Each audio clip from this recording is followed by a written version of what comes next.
Doctor BR Ambedkar Konaseema జిల్లా రామచంద్రాపురం నియోజకవర్గం పరిసర ప్రాంతాల ఆటో వర్కర్స్ యూనియన్స్ ఆధ్వర్యంలో ఆటోలతో భారీ ర్యాలీ.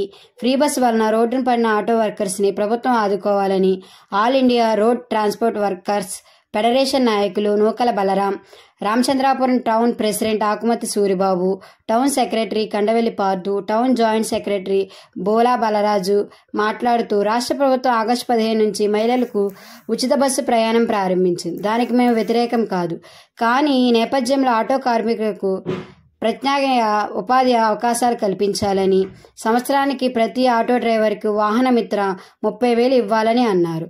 ఉన్నత చదువులు చదువుకుని ఉద్యోగాలు లేక నిరుద్యోగులు అనేక మంది, వ్యవసాయం లాభసాటి లేక యువత ప్రైవేట్ ఫైనాన్షియల్ వద్ద అప్పు చేసి ఆటోలు కొనుగోలు చేసి ప్రతి నెల ఫైనాన్స్ కిస్తీలు చెల్లిస్తూ పిల్లల్ని చదివించుకుంటూ కుటుంబం పోషించుకుంటూ రాష్ట్రంలో సుమారు 10 లక్షల మంది ఆటో డ్రైవర్లు స్వయం ఉపాధి పొందుతున్నారు.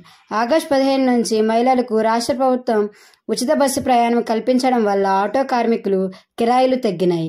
కాబట్టి రాష్ట్ర ప్రభుత్వం ఎన్నికల ముందు ఆటో కార్మికులకు ఇచ్చిన హామీ అమలు చేయాలి అన్నారు. ఇప్పటికే కేంద్ర రాష్ట్ర ప్రభుత్వాలు పెంచిన డీజిల్, గ్యాస్పై విధించిన దిగుమతి ఎగుమతి సుంకాల వ్యాట్ ఈ చలనాలు భారంగా మారాయని, 2019లో గత ప్రభుత్వం తీసుకొచ్చిన జీవో నెంబర్ 21 వల్ల అన్ని రకాల ఫీజులు, ఫైనాన్షియల్, ఇన్సూరెన్స్ ప్రీమియం పెంచారని, దీనివలన ఆటో కార్మికులు తీవ్రమైన ఇబ్బందులు పడుతున్నారని అన్నారు. వాహన కొనుగోలుకి బ్యాంకుల ద్వారా 4 లక్షల సబ్సిడీతో కూడిన వడ్డీ లేని రుణాలు మంజూరు చేయాలన్నారు. పట్టణ మండల కేంద్రాలలో ఆటోలకు పార్కింగ్ స్థలాలు కేటాయించాలన్నారు. వాహన fitness, ATS, automatic transactions private వారికి ఇవ్వడం రద్దు చేయాలి. వాహన ఫిట్నెస్ ప్రభుత్వమే నిర్వహించాలి. ఆటో కార్మికులకు సంక్షేమ బోర్డు ఏర్పాటు చేయాలి. జీవో నెంబర్ 21 రద్దు చేయాలి. అన్ని రకాల ఫీజులు, ఫైనాన్షియల్ తగ్గించాలి.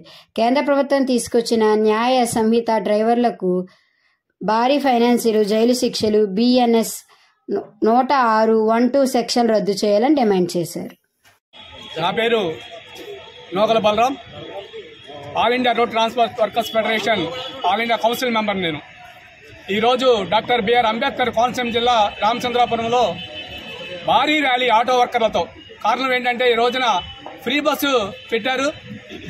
దానికి మేము ఎట్టి పరిస్థితుల్లో కూడా వ్యతిరేకం కాదు మేము. కాకపోతే అదే సమయంలో మా ఆటో వర్కర్స్ అందరూ కూడా రోడ్డున పడ్డారు. తినడానికి తిండి లేదు. ఈ రోజున కుటుంబాలన్నీ కూడా రోడ్డున పడ్డాయి. పిల్లల్ని ఉన్నత చదువులు చదివించుకుందామని స్కూల్లో జాయిన్ చేయడం జరిగింది. కానీ ఈ రోజున ఈ విధంగా రోజుకు 100-200 కూడా తోలుకునే పరిస్థితి ఉంది. మా పిల్లల్ని ఏ విధంగా చదివించుకోవాలి? అందుకనే మేము ప్రభుత్వాన్ని నివేదించుకుంటున్నాం. ఏంటంటే ఏదైతే మా ఆటో డ్రైవర్ లైసెన్స్ ఉన్న ప్రతి ఆటో డ్రైవర్ కూడా ఏడాదికి 30,000 రూపాయలు ఇవ్వాలని చెప్పని, అదేవిధంగా సంక్షేమ బోర్డు ఏర్పాటు చేయాలని చెప్పని, ఏదైతే జీవో నెంబర్ 21 ఉందో దాన్ని రద్దు చేయాలని చెప్పని, ఈ మధ్యన ATC సెంటర్లో ప్రైవేట్ పరంగా ఇచ్చేసి మొత్తం ఫిట్నెస్ కానీ లైసెన్స్ ఇన్సూరెన్స్ ఇది కానీ ఫిట్నెస్ ATC సెంటర్ ద్వారా జరిపిస్తున్నారు. దానివల్ల మాకు చాలా అన్యాయం జరుగుతుంది. 1,000-2,000 రూపాయలు లంచాలు తీసుకుని చేస్తున్నారు. కాబట్టి ఏదైతే RTO ఆఫీసులు ఉన్నాయో RTO ఆఫీసుల ద్వారానే మా యొక్క ఫిట్నెస్ చేయాలని చెప్పి మేము డిమాండ్ చేస్తున్నాం. అదేవిధంగా ఏదైతే మా పిల్లలకు సంక్షేమ బోర్డు ఏర్పాటు చేసి చదువులుగా ఎన్ని కూడా ప్రభుత్వమే నిర్వహించాలని చెప్పి మేము కోరుతున్నాం. అంతేవిధంగా కాకుండా ఏదైతే ఈ రోజున ఆటో కార్మికులు ఉన్నారో వాళ్ళందరికీ కూడా సంక్షేమ బోర్డు ఏర్పాటు చేయాలి అని చెప్పి మేము డిమాండ్ చేస్తూ సెలవు తీసుకున్నాం. అందరికీ నమస్కారం అండి. రామచంద్రాపురం, కోనసీమ జిల్లా రామచంద్రాపురం టౌన్ సెక్రటరీగా పనిచేస్తున్నామండి మేము. అయితే ప్రభుత్వం ఏదైతే ఫ్రీ బస్ పథకం ఇచ్చిందో ఆ పథకం ద్వారా వేలాది మంది ఆటో కార్మికులు జీవనోపాధి కోల్పోయి రోడ్డు మీద పడ్డాము. అయితే ప్రభుత్వం గత తీసుకున్న నిర్ణయాలు ఏదైతే ఉన్నాయో సూపర్ 6లో భాగంగా ఆ రోజు చంద్రబాబు నాయుడు గారు, పవన్ కళ్యాణ్ గారు, అలాగే చాలామంది నాయకులు ఆటో వాళ్ళని ఆదుకోవాలని మనస్ఫూర్తిగా వారు ముందుకొచ్చారు. ఎన్నికల్లో చేసిన వాగ్దానంగానే మిగిలిపోయింది. మేమేం కోరుతున్నామంటే ప్రభుత్వాన్ని, ఖచ్చితంగా మేము జీవనోపాధి కోల్పోయాము. తన ద్వారా మాకు జీవనోపాధి కల్పించాలని మనస్ఫూర్తిగా ప్రభుత్వాన్ని కోరుకుంటున్నాం. మేము ప్రభుత్వానికి వ్యతిరేకంగా ఏ యొక్క కార్యక్రమం చేపట్టలేదండి. ఈ కార్యక్రమం అంతా కూడా శాంతియుతంగానే పరిష్కరించుకోవాలి అని శాంతియుత ర్యాలీగా మేము రామచంద్రపురంలో చేయడం జరిగింది. అలాగే మా టౌన్లో ఉండే నాయకులు, ఆటో సంఘాలు, అలాగే చుట్టుపక్కల ఉన్న వివిధ ఆటో సంఘాల వారు కూడా మాకెంతో సహకరించారు.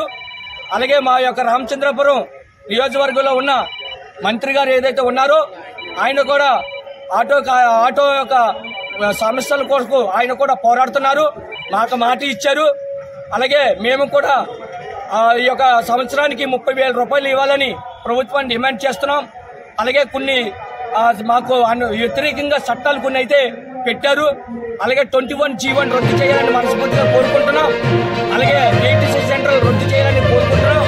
అలాగే ప్రభుత్వమే సబ్సిడీల ద్వారా ప్రభుత్వాలు మా యొక్క ఆటో వాళ్ళకి ఆటో ఇవ్వాలని కోరుకుంటున్నాం.